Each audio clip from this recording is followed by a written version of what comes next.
Bienvenue sur cette nouvelle édition des Full Court. Dans cette édition, on va parler du mois des femmes et aussi le 8 mars, la journée internationale des femmes.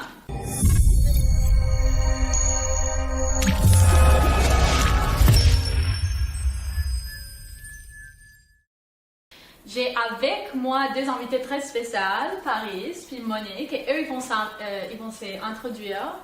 Monique? Certainement, c'est ça. Monique Brideau, je suis présidente du regroupement féministe du Nouveau-Brunswick. Si je peux parler brièvement de moi, en fait, j'ai fait des études en sociologie à l'Université de Moncton. J'ai poursuivi des études doctorales dans la même discipline à l'UQAM, à Montréal. Puis là, maintenant, j'enseigne comme chargée de cours à l'Université de Moncton en sociologie. Je suis impliquée au sein du mouvement féministe en Acadie depuis 2011. La question des enjeux féministes, évidemment, c'est des questions qui me tiennent à cœur. Puis je suis vraiment contente d'être ici aujourd'hui. Merci. Merci. Bonjour Sarah, bonjour Monique. Moi c'est Paris Sudip. Mes montagnes en fait, c'est les Appalaches.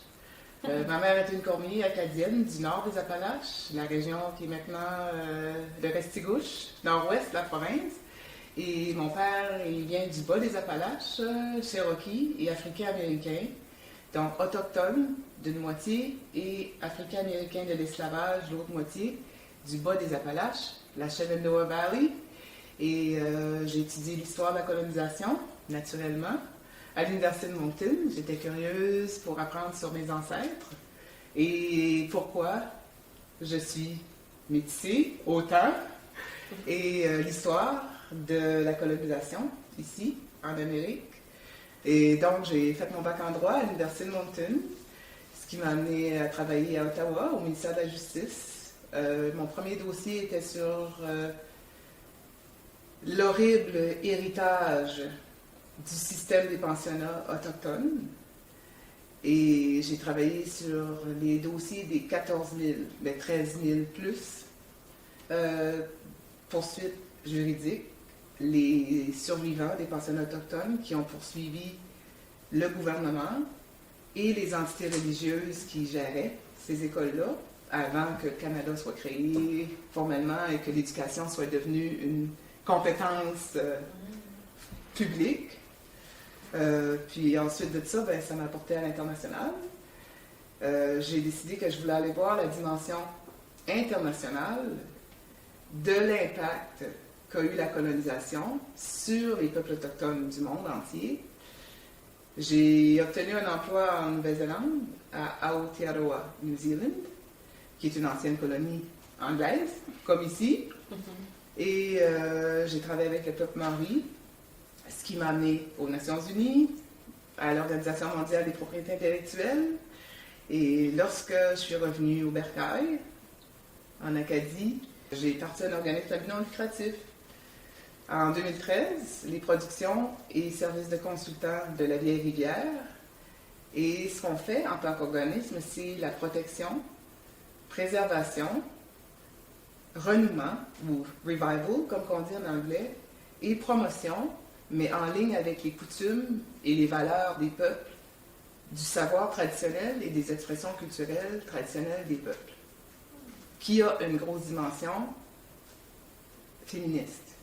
Le rôle des femmes dans la protection, préservation et promotion de la culture est un enjeu en ce moment qui est très important, mondialement. Fait que c'est ça, c'est ce que je suis. Merci beaucoup. Donc, pour commencer, on va parler un peu de la définition de la Journée internationale des femmes et pourquoi il y aurait une Journée internationale des femmes, finalement. Mais justement, par rapport à la Journée internationale, il faut dire que c'est la Journée internationale des droits des femmes. Je pense que c'est important aussi qu'on fasse cette précision-là, parce que pour longtemps, on a souvent associé ça à la journée de la femme. Je pense qu'il faut reconnaître justement qu'il nous reste des luttes à mener, puis qu'on ne doit pas utiliser cette journée-là comme une deuxième fête des mères où on offre des fleurs aux femmes qui nous entourent, notamment, puis que le lendemain, on oublie tout le reste, puis les luttes qui sont inaccomplies, les enjeux qui demeurent. Fait que c'est sûr que par rapport à la Journée internationale des droits des femmes, ce qu'on doit reconnaître, c'est que ça porte un bagage aussi. Tu sais, ça fait 100 ans que ça existe, la journée du 8 mars. C'est une journée qui, d'une part, souligne les acquis des mouvements féministes, mais qui nous rappelle à l'essentiel, soit celui qui nous reste encore aujourd'hui, des enjeux sur lesquels on doit militer, qu'on doit lutter. Donc, c'est une journée importante, puis c'est une journée aussi où on est capable d'allier tous les féminismes, donc les féminismes au pluriel. Puis, c'est l'occasion aussi, sur le plan international, de créer une certaine des solidarités pour qu'on puisse ensemble reconnaître que collectivement, on se doit d'adresser ces questions-là qui, très souvent, touchent évidemment plus les femmes que les hommes, notamment. Parfait. Donc, c'est ça. C'est plutôt c'est rappeler des luttes qu'on a menées, puis des luttes qu'on a encore à mener à l'occasion des femmes, finalement. Puis on entend souvent aussi la phrase qui dit que les luttes féministes sont constamment fragilisées. Donc, les acquis, il faut reconnaître que du jour au lendemain, on peut se faire enlever des droits. Si on pense à la question du droit à l'avortement, comment c'est encore quelque chose qui est comme mal vu, où on n'a pas comme la volonté politique d'adresser ces questions-là, donc en termes d'accessibilité.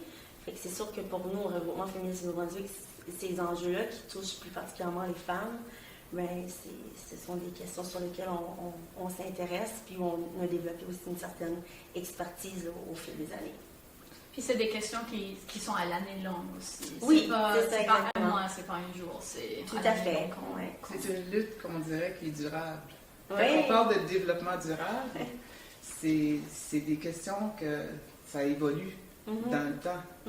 Et des fois, on fait 3 pas d'avant, puis il arrive quelque chose dans l'histoire que là, on fait un pas derrière, puis là, on repart 2 pas d'avant et 5 pas derrière. Puis c'est intersectionnel aussi, ces questions-là. Ça fait que il faut toujours être là et vraiment être conscient des acquis qu'on a eus, puis l'importance de les garder. Puis ça se peut qu'en tant que société, notre conscience et notre évolue, puis qu'on réalise que les acquis qu'on a acquis n'étaient pas nécessairement dans la bonne direction, puis qu'on réussisse à dire, OK, il faut réaligner, puis changer plusieurs choses dans notre vision des choses. Puis ça fait qu'il y a plein de choses comme ça. Puis j'aime beaucoup, j'ai lu un peu, je suis allée sur votre site Internet, parce que vous faites du travail exceptionnel. Merci. Vous êtes un organisme au niveau communautaire, ça bouge. Puis vous êtes impliqué, puis je te posais la question avant qu'on commence le podcast, est-ce que le gouvernement vous consulte en tant qu'organisme? Puis en fait, tu m'as dit quelque chose, tu as dit, en fait, non, c'est plus nous qui vont vers eux. Puis ça, je trouve ça dommage, parce que vous avez développé une expertise qui est là, qui est accessible aux fonctionnaires publics. Puis ayant été une fonctionnaire publique moi-même, puis une analyste de politique aussi, pas juste avocate, je vois l'importance d'aller consulter les organismes à but non lucratif et autres, qui sont des intervenants au niveau communautaire et qui ont le doigt sur le pouls des communautés et qui documentent de façon très scientifique, pour utiliser un terme que je ne suis pas tout à fait d'accord là, dans une situation comme ça, mais vous écoutez, puis vous avez le pouls de qu'est-ce qui se passe dans nos communautés. Faut dire, par exemple, que quand on est amené à comme justement rencontrer les élus, tout ça, on arrive toujours avec comme les enjeux qu'on veut défendre, qu'on veut comme vulgariser ou sensibiliser, puis souvent, plus qu'autrement, il y a comme une certaine volonté d'entendre ça, mais après, dans le concret des choses, c'est là où ça peut devenir un peu plus... de toujours rappeler qu'on a développé des outils, qu'on a fait des projets, qu'on a des données, on a des chiffres pour montrer l'ampleur de certains enjeux qui touchent plus particulièrement les femmes francophones. Mais oui, mais c'est intéressant.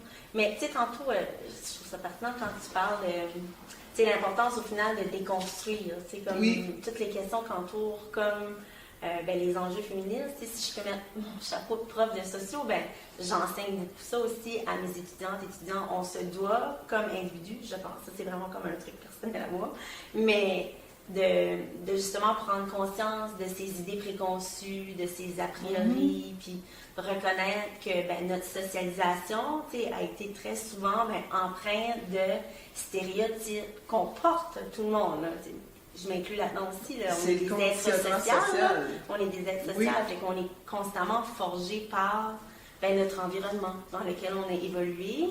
Mais je pense aussi que le féminisme, comme mouvement social et politique, c'est aussi ça, de déconstruire tous les mythes. Ce que le féminisme, c'est pas, parce qu'on a la vie dure comme mouvement quand même dans les idées reçues, dans l'incompréhension de pourquoi on est là encore en 2021, Mais c'est intéressant, tantôt tu parlais de la question intersectionnelle, c'est sûr qu'aussi, au regroupement, mais d'autres organismes qui s'intéressent à ces questions-là, c'est vraiment une notion fondamentale, de comprendre qu'il y a différentes couches d'oppression qu'une personne peut vivre à l'intérieur du mouvement des droits de la femme. On a des groupes marginalisés, clairement. Sectionnels, qui s'impliquent et ça s'intère tout connecté. Ça fait que tu peux être une femme minorité visible, tu peux être une femme minorité linguistique, tu peux être une femme minorité religieuse, tu peux être une femme religieuse handicap, tu peux être une femme, vous comprenez, puis c'est tout interconnecté. Clairement. Puis il faut qu'on réalise ça. Puis on ne peut pas adresser tous ces sujets-là de la même façon. Tout à fait. C'est ça. Il n'y a pas comme un pansement qui fonctionne pour tout. Pour tout les vécus, c'est ça. Puis c'est vraiment des vécus spécifiques des différents groupes et des différentes femmes finalement. Parce qu'on ne vit pas non plus, disons, les questions des femmes de la même façon, même entre nous, même si on a vécu dans la même place. Puis l'intersectionnalité est arrivée tard, quand on parle les vagues du mouvement féministe, on a réalisé à quel point le féminisme de la première vague, notamment, avait été longtemps un féminisme blanc, de femmes d'une classe supérieure, donc qui ne représentait pas les oppressions que vivaient d'autres femmes. Donc, avec le fil du temps, le mouvement a pris est devenu plus à l'image même de la diversité, des différentes oppressions que vivaient les femmes. On n'était pas toutes dans le même privilège. Dans la même situation. Oui, clairement. Oui. Puis c'est drôle parce que moi, je vais parler de moi-même, là, mais on parle de préjugés conscients et inconscients. Et que quand on parle de discrimination systémique, il y a des formes de préjugés qu'on n'est totalement pas conscient. C'est du conditionnement social. Puis parce qu'on a toujours vécu d'une certaine façon, on pense que c'est la vérité, puis que c'est comme ça que ça va. Puis on n'est pas conscient de notre préjugé ou comment le système peut être discriminatoire envers une couche de la société. Puis moi, on a tous, là. Tu sais, parce que je suis nord-américaine, francophone, catholique. J'ai grandi comme une Acadienne. Ça paraît pas de l'extérieur, mais j'ai grandi en Acadie. Ma mère, c'est une Cormier. Puis, tu sais, j'en ai des préjugés, puis des inconscients. Puis envers d'autres femmes. Vous comprenez? Puis je suis féministe à la base parce que je vois l'importance. Étant avocate, puis j'ai 2 histoires, il faut que je raconte là-dessus. Parce que, juge Bastarache, de la Cour suprême, qui est un Acadien d'ici. Maintenant, il est à la retraite. Il est maintenant plus juge à la Cour suprême du Canada. Il était venu à l'école de droit ici, à l'Université de Moncton, ma première année, premier semestre. Il était venu, puis à ce moment-là, il n'était pas juge à la Cour suprême, il était gros avocat à un bureau, très gros bureau de droit à Toronto. Puis il nous avait venu nous parler, les jeunes étudiants en droit. Puis à ce moment-là, à l'université, il y avait une politique, je ne sais pas s'il l'a encore, il prenait 100 élèves par année. 50 hommes, 50 femmes. Ça fait qu'il essayait d'avoir de l'équité en termes de nombre d'élèves qu'ils acceptaient pour commencer leur bac en droit. Puis là, il était venu, puis il avait tout expliqué comment ça allait être dans la profession juridique. Puis j'étais assise en avant, je n'oublierai jamais. Puis là, il dit, OK, il dit là, il faut que je sois véridique et authentique. Les 50 femmes, là, ici, le plafond de verre, il existe. Il dit, vous allez être relégués dans des professions juridiques d'une façon discriminatoire. Comme de deuxième. Tu vas faire du droit de la famille, Oui, c'est ça. des divorces, du testament, transactions immobilières, c'est chanceuse, mais du droit corporatif, puis des gros dossiers sur des sujets que ce qu'on appelle capitalistes, paternalistes, les gros dossiers qui font beaucoup d'argent, là, c'est pas vous autres qui vont les avoir. Vous allez faire du droit de la famille, puis du divorce, puis des contrats, peut-être si vous êtes chanceuse, tout ça. Puis là, la stime me sortait par les oreilles, hein. Là, je l'écoutais. Puis à un moment donné, il dit, puis le problème, il dit, c'est pas nous les cabinets, là. C'est pas les cabinets juridiques qui est le problème. Il dit, c'est nos clients. Parce que les clients croient qu'ils vont être mieux représentés par un homme dans la cinquantaine, soixantaine, que par une femme. Ça fait... Puis là, j'étais assise devant, puis il me regardait. C'est vrai que j'ai dit, oui, vous pouvez me regarder, oui. Toi, là, la petite brune, là, la petite brune francophone catholique du Nouveau-Brunswick, là, les chansons que toi, tu vas faire du droit de la famille, ou des droits humains. Protection des droits humains, parce que tu es une minorité visible, ça fait que tu vas avoir une chance, là. Mais tu ne feras pas du droit corporatif, là, à l'international, là. C'est ça. Tu sais, puis j'ai pas pu m'empêcher, j'ai attendu qu'il ait fini, j'ai levé ma main. J'ai dit, en tout cas, j'ai dit, on va voir. On va voir, parce que je suis jeune, puis peut-être que dans ma vie, ça va changer. Ça fait, mais on est encore dedans, là. C'est intéressant ce que tu dis là parce que ça ramène à cette idée du care, à quel point c'est incorporé dans à peu près toutes les sphères, dans toutes les institutions, de tout de suite penser que les femmes qui sont en droit vont faire du droit de la famille parce que c'est inné chez les femmes d'être préoccupées de la question de la famille. Mais tu sais, c'est ça à quel point il y a encore c'est ça, une incompréhension où il n'y a pas... tout ce qui est le travail invisible ou ce qui relève de la nature de, cette idéologie-là. Oui, ça cause aussi des problèmes de discrimination envers les hommes. Aussi, ça. clairement. Parce que souvent, je me fais demander d'aider des gens qui sont dans des causes de séparation ou de divorce.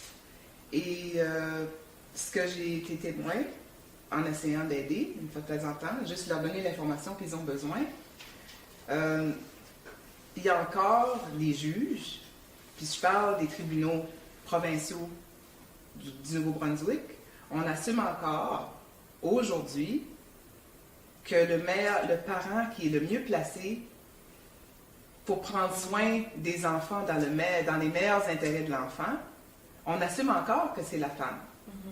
L'analyse qui est faite souvent est discriminatoire envers les hommes, mais qui cause aussi de la discrimination envers les femmes parce que c'est eux qui ont le fardeau. Lorsque les parents se séparent et que c'est de la garde partagée, on va assumer que la garde, elle sera... C'est mieux si les parents ne s'entendent pas d'avoir ça 50-50, on va assumer que la femme est dans une meilleure position pour prendre soin des enfants. Alors que c'est pas toujours vrai maintenant. Là. Puis on le sait que c'est pas toujours vrai. De plus en plus, on a des parents monoparentales, des hommes, des pères monoparentales qui ont la garde de leurs enfants. Mais c'est encore des mouvements que c'est des petits pas. Puis ça prend longtemps à décoloniser ça, là, à déstructurer ça, là, à déstructurer puis reconstruire ça, ça prend du temps. Mais c'est tous des sujets qu'il faut qu'on en parle parce que souvent on dit les mouvements féministes, ben, c'est juste pour les femmes. Mais en réalité, la discrimination systémique envers les femmes peut causer des discriminations envers les hommes. Connectés, là, c'est connecté. Ça fait que c'est ça qu'il faut qu'on réalise. Là. C'est pas juste des mouvements pro-féministes pour les femmes. Puis les droits des femmes, parce que les droits des femmes, s'ils ne sont pas respectés, ça cause plein d'autres affaires après, là. Ouais.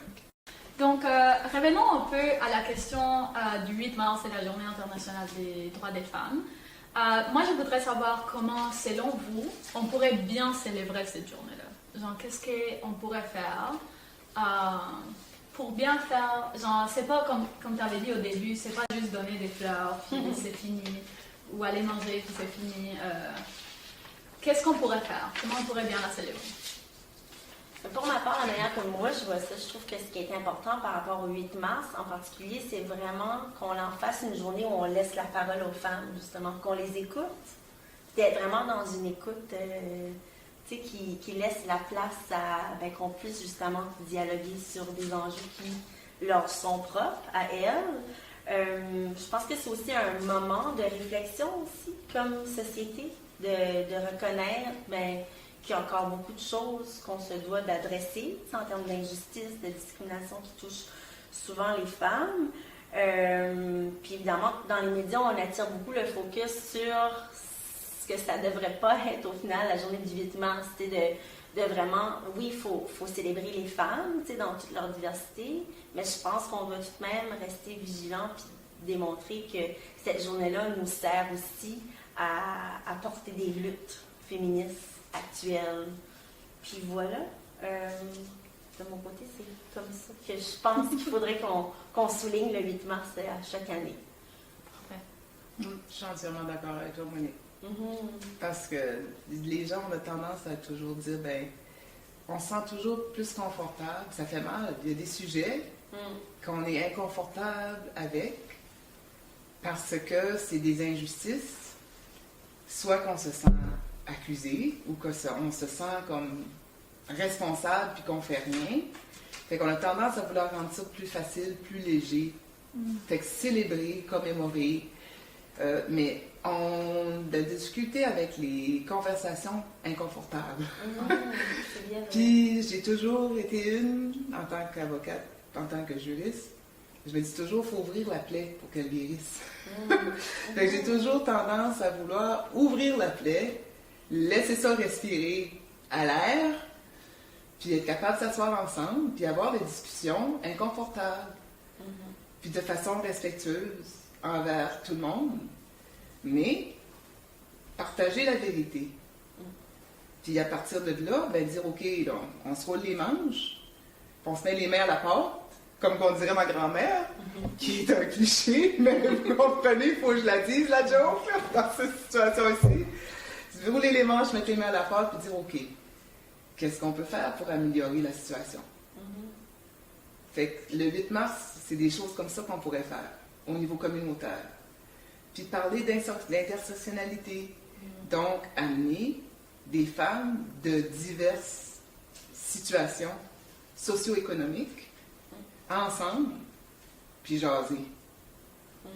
Puis inviter les fonctionnaires publics à venir s'asseoir à tour de la table, eux autres aussi, avec le pad, puis leur plume, là, le stylo, puis le papier, puis prendre des notes.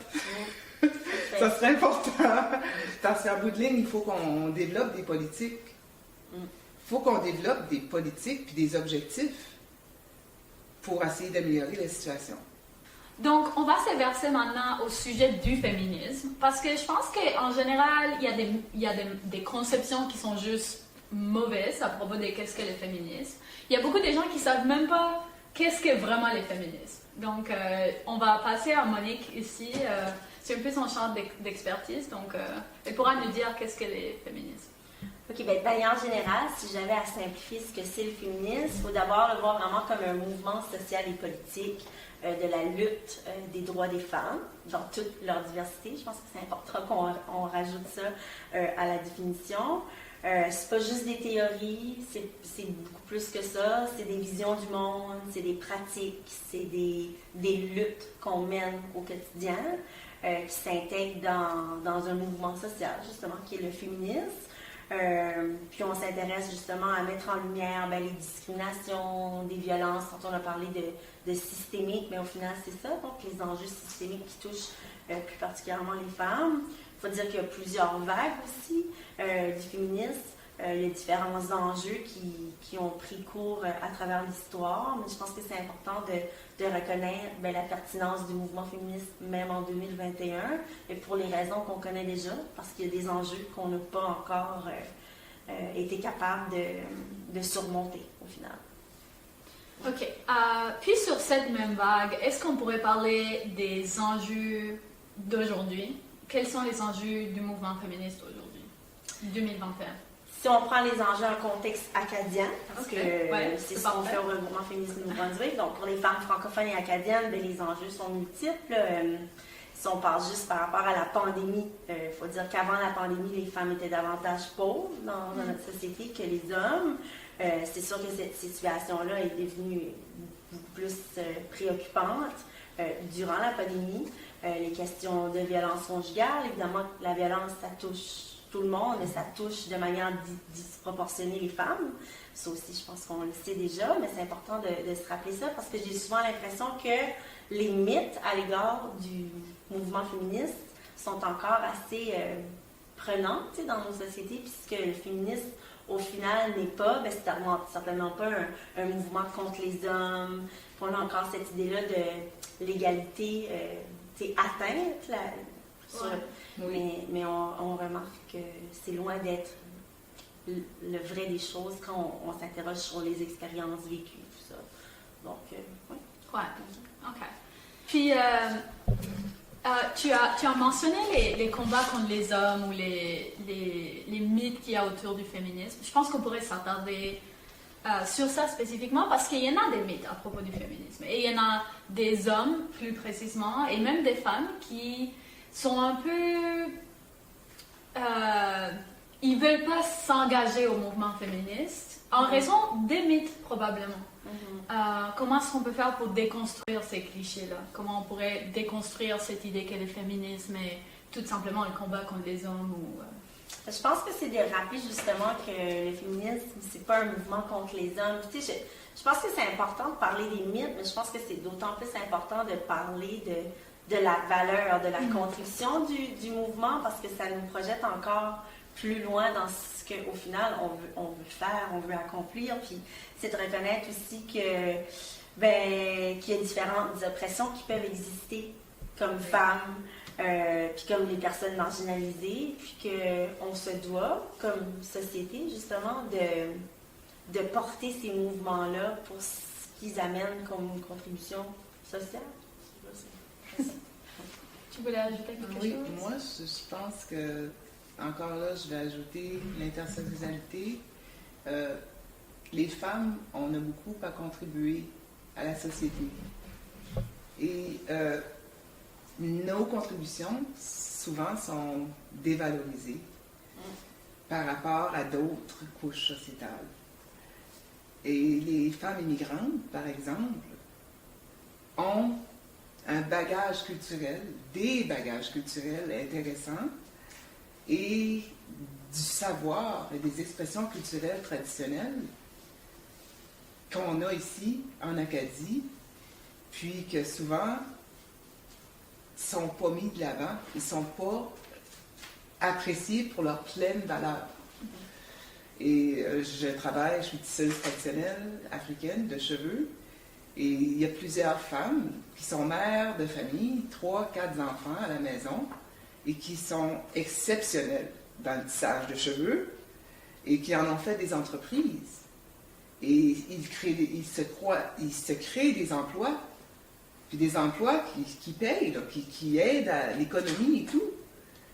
Puis on ne semble pas, les gouvernements, prioriser ce genre de développement économique-là. De réaliser que les cultures et les valeurs des femmes, à travers le monde, qui sont maintenant, ils font partie de nos communautés ici, qu'on devrait prioriser et investir là-dedans. Puis ça, c'est des choses qu'on n'en parle pas assez. Moi, selon moi, là. Puis, tu sais, il y a plein de domaines, on a tendance à valoriser ou prioriser, quand on parle de développement économique, ou on parle de développement durable même, on ne réalise pas le rôle des femmes, juste en la préservation des graines. des graines de semences. Au niveau mondial, il y a des femmes que ça fait des 1000 années que c'est leur rôle. C'était le rôle de la femme de préserver les graines. Puis on le sait maintenant, la science est claire là-dessus. Mais il faut qu'on commence à rédiger des politiques gouvernementales qui valorisent et qui mettent à l'avant, parce que si on veut choisir des domaines gagnants pour le bien-être social, il faut mettre ça en valeur davantage. Fait que ça, c'est des sujets quand on parle de c'est quoi qu'on devrait faire dans le présent et dans le futur immédiat, aller cogner aux portes des fonctionnaires publics puis leur dire, vous parlez de développement durable, là? Voici des domaines que vous allez faire 2 affaires. Protection des droits de la femme, promotion de la femme et du développement durable en même temps. C'est ça. Oui. Moi, je voudrais savoir, c'est quoi l'objectif spécifiquement du regroupement féministe? Okay. Est-ce que tu pourrais parler un peu de ça? Oui, certainement. En fait, le regroupement féministe du Nouveau-Brunswick, on est un organisme à but non lucratif, sans affiliation avec un parti politique en particulier. On fait de l'action revendicatrice sur différents enjeux qui touchent les femmes. Évidemment que comme mission, c'est qu'on met de l'avant la défense des droits des femmes de la province. Puis on s'assure que leur voix soit entendue à l'échelle provinciale. Parfait. Puis, en général, Paris voulait parler un peu de l'objectif du féminisme en général et tu voulais parler spécifiquement de l'équité salariale. Donc, Oui, en fait, c'est une des discriminations systémiques qui perdure encore beaucoup aujourd'hui. Et on a un concept juridique que ça fait depuis les années 60, là, qui est en pleine évolution, le concept de redistribution des richesses. Fait que lorsqu'on parle de discrimination systémique envers les femmes, ça serait important. Je pense que les fonctions publiques, je ne parle pas juste provincial au Nouveau-Brunswick, mais mondialement, on réalise qu'il y a des inéquités qui sont palpables puis qui influencent négativement les femmes, puis la diversité des femmes marginalisées qu'on a, l'intersectionnel, puis qu'il faudrait qu'on focus sur comment est-ce qu'on développe des politiques qui fait de la redistribution des richesses. Parce que les fonds publics doivent être gérés de façon équitable. Puis on n'est pas tout encore là. Ça fait que ça, c'est important. C'est que selon moi, ça devrait être un objectif primordial. Fait qu'à chaque budget, on devrait avoir comme objectif d'exercer de la redistribution des richesses des fonds publics. C'est important. Selon moi, là, ça vient à faire du partage juste et équitable des avantages et faire de la reconnaissance de la valeur des contributions faites par les groupes marginalisés pour le bien-être communautaire. Oui. Puis justement, par rapport à ça, quand j'entends la redistribution des richesses, au final, c'est de reconnaître toute la question de la féminisation de la pauvreté. Puis c'est justement un des enjeux prioritaires du regroupement féministe. Si je peux juste vous donner des données, parce que je sais que les gens apprécient des chiffres. Oui. Des fois, ça prend des chiffres. Pour mettre en contexte. Oui, pour mettre le contexte. Au Nouveau-Brunswick, donc 67% des personnes qui font moins de 20 000 $ par année sont des femmes. Et ce sont 7% de toutes les femmes au Nouveau-Brunswick qui vivent sous le seuil de la pauvreté, quand même. Donc, quand on parle de précarisation de la pauvreté, évidemment que c'est un enjeu qui touche de manière disproportionnée les femmes, que ce soit ici, mais ailleurs aussi, dans le monde, pour multiples raisons. Donc, des emplois qui sont plus précaires. Donc, les emplois dans le domaine du care, évidemment, c'est des emplois qui sont souvent moins bien rémunérés que les emplois à prédominance féminine. Les emplois à temps partiel, davantage de femmes sont dans des emplois à temps partiel, toute la question du fardeau, de conciliation, travail-famille, puis au final, la sous-valorisation du travail qui est à prédominance féminine. Donc, c'est sûr que pour nous, au regroupement féministe, c'est un dossier sur lequel on accorde beaucoup d'importance et où on va consacrer beaucoup d'efforts par rapport à tout ce qui s'en vient après COVID. On parle beaucoup d'une relance économique, mais j'ai l'impression qu'on va devoir aussi parler d'une relance économique féministe, avec une lentille qui met en lumière les enjeux qui touchent les femmes de la province. C'est ça. Puis j'ai aussi l'impression que souvent, quand on parle d'égalité, puis on parle du mouvement féministe, on nous dit souvent, oui, mais sur papier, vous êtes égales, vous pouvez voter, etc. Mais je pense pas qu'on se rende compte à quel point c'est institutionnalisé de façon que les femmes n'ont pas les emplois, disons, au haut niveau. C'est pas les femmes qui sont en tête des organismes, c'est pas les femmes, etc., etc. Et ça devient un problème économique, finalement, pour les femmes.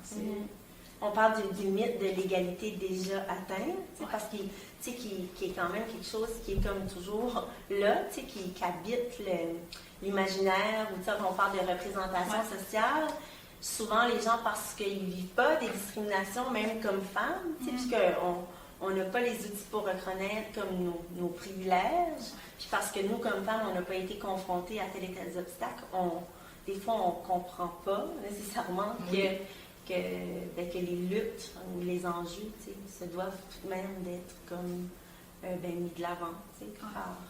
Puis c'est justement l'enjeu de l'intersectionnalité aussi. Parce que, pas parce que toi, comme femme d'une certaine origine, tu ne vois pas les conditions d'autres femmes, ça ne veut pas dire que ça n'existe pas, qu'ils n'ont pas une fardeau plus lourde peut-être que toi.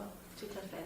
Ce qui me ramène à ce qu'on disait tantôt, il faut faire l'évaluation des impacts, des politiques, des programmes et des objectifs qu'on se donne en tant que société.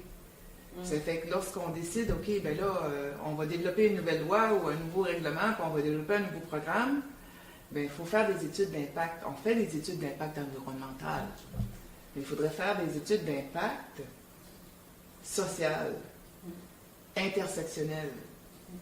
Puis ça devrait devenir une pratique courante dans la fonction publique, je pense, de le faire. Puis qu'il devrait y avoir une structure formelle là-dessus. Fait que dès qu'on a une idée, là, que le gouvernement décide, OK, bien là, on va améliorer les choses, puis on va développer un nouveau programme, on va développer une nouvelle loi, on va développer une nouvelle politique, bien comment est-ce que cette nouvelle politique, cette nouvelle loi-là, va impacter, quel effet est-ce que ça va avoir sur les communautés, sur les individus, sur les collectivités, sur les cultures. Toute l'intersectionnalité doit être évaluée. Puis un outil justement qu'on peut utiliser qu'on appelle l'analyse inclusive selon le genre, qui est comme justement une expertise qu'on a développée dans les mouvements féministes qui s'intéressent aux impacts des politiques sur les femmes. Donc, on approche la fin de l'entrevue, puis on voudrait savoir qu'est-ce que ça en vient pour vous. C'est sûr que pour nous, du côté du regroupement féministe, on a vraiment 3 enjeux prioritaires sur lesquels on va consacrer nos efforts pour les prochains mois. D'abord, on a parlé tout à l'heure de la question de la féminisation de la pauvreté. Il y a aussi tout le dossier des services de garde au Nouveau-Brunswick qui est aussi un enjeu sur lequel on va mettre nos efforts, ou poursuivre nos efforts. Puis, évidemment, la relance post-COVID, donc ce que ça veut dire pour les femmes francophones et acadiennes du Nouveau-Brunswick. Du côté des productions et services de consultants de la Vieille-Rivière, avant COVID, on avait déjà entamé des processus pour développer un rassemblement. Ça va être la journée de la fête des mères. En fait, la fin de semaine de la fête des mères, dès que COVID nous permet d'avoir des rassemblements face à face, avec peut-être distanciation et des masques, mais quand même qu'on puisse être présents tous ensemble. Et le thème, c'est comment prenons-nous soin de la terre-mère. Donc, comment est-ce qu'on fait du développement durable? Comment est-ce qu'on protège la terre-mère? Puis, ça va être un événement familial. Ça fait que les parents pourront venir avec leurs enfants. Puis, on va parler, entre autres, du rôle des femmes autour de ces sujets-là. Ça fait que ça vous pouvez regarder l'œil ouvert parce que ça va venir probablement, si pas cette année, on va souhaiter l'année prochaine. C'est ça. Parfait. Puis, vous pouvez suivre aussi les regroupements féministes dans leurs réseaux sociaux. Pour finir, on va faire une petite trivia. On a organisé une trivia pour vous. Vous êtes prêts? On est prête. Pas prête du tout, mais c'est correct. Je vais jouer la game, comme on dit en Acadie. Parfait. Donc, la première question, c'est depuis quand la Journée internationale des femmes est-elle célébrée? Les réponses sont 1945, les débuts du 20e siècle, la fin du 18e siècle ou 1978? Répète. Ok. Depuis quand la Journée internationale des femmes est-elle célébrée? Oui. Début du 20e siècle. Ah oui? T'as dit la fin du 18e, Bon. début du 20. C'est comme moi. Oui, c'est ça. Ça m'a mêlé, Mais, mais oui. mais non, mais c'est parce que c'est toi qui l'as dit tantôt que ça faisait 100 ans. Ouais, c'est ça. J'ai écouté, tu vois, j'ai fait d'écoutative. Tu m'as écouté, c'est bon. Donc, comment appelait-on la Journée internationale des femmes jusqu'à récemment? C'était la Journée internationale de l'égalité, la Journée internationale de la femme ou la Journée internationale des droits humains. Jusqu'à tout récemment, bon, Oui. on l'appelait la Journée internationale de la femme. Parfait. Puis on l'a changé pour la Journée internationale des droits des femmes. Parfait. C'est exactement ça la On réponse. a rajouté des droits. Ben oui, c'est ça. C'est parfait. Quels faits historiques ont marqué la véritable origine du 8 mars? C'est le Women's Day en Amérique et la Journée des femmes en Europe, la Première Guerre mondiale, l'élection de Pauline Marois à la tête du gouvernement du Québec ou les rapatriements de la Constitution du Canada. C'est dans les deux premières. Là. Ok, je rappelle. La Première Guerre mondiale? Non. Non, c'est A ou B. Là. Ok, c'est le Women's Day en Amérique et la Journée des femmes Ça en doit être Europe. ça. Oui, ça? oui, C'est c'est ça? ça. C'est ça. C'est arrivé quand? Du début des années 1900? 1906. Ah, Je pense c'est que avant la peut-être. Première Guerre mondiale.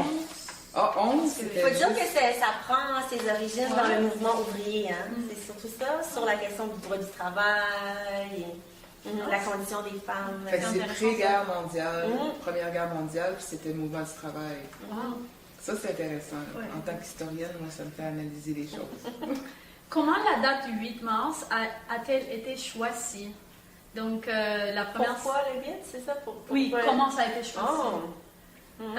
Selon les calendriers hébraïques, selon les calendriers grégoriens, selon les calendriers juliens ou selon les calendriers républicains. Aucune Monique idée. me regarde Aucune comme j'ai idée. aucune idée. J'ai aucune C'est selon idée. les calendriers juliens. Ah oui, hein? Ok. On En apprend quelle des choses, année? mais nous, on apprend des choses. Oui. Oui. En quelle année la Journée internationale des femmes est-elle célébrée pour la première fois?